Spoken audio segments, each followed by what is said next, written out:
Now to campaign 2020. Night 3 of the GOP convention, Vice President Mike Pence giving the night's big speech. In addition to hearing from the Vice President, we'll also hear from his wife Karen Pence and White House counselor Kellyanne Conway.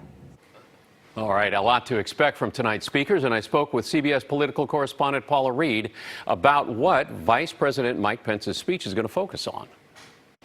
Well, the campaign says that his speech will really focus on the administration's accomplishments and try to draw contrast between the foreign policies and economic policies of President Trump and former Vice President Joe Biden.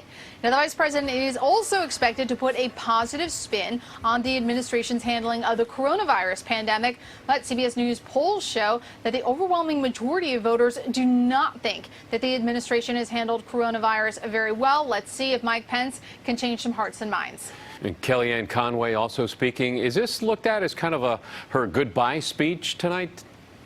It is a little bit like a goodbye. She announced earlier this week that she would be leaving the administration to focus on her family. Of course, she was the first woman to lead a successful presidential campaign. She's one of the few original members of the president's team still here at the White House, and certainly one of the most experienced political operatives here in the administration.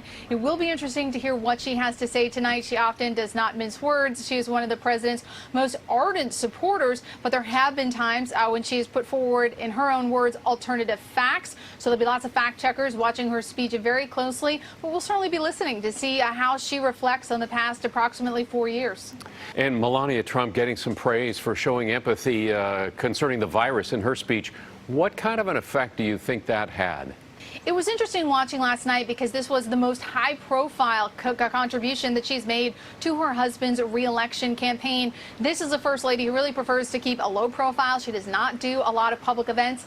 It was clear that she wasn't completely comfortable in that environment. But as you noted, she was able to display something that her husband just doesn't, which is empathy. She's also one of the first people during this convention to talk about the death toll that has been left in the wake of coronavirus.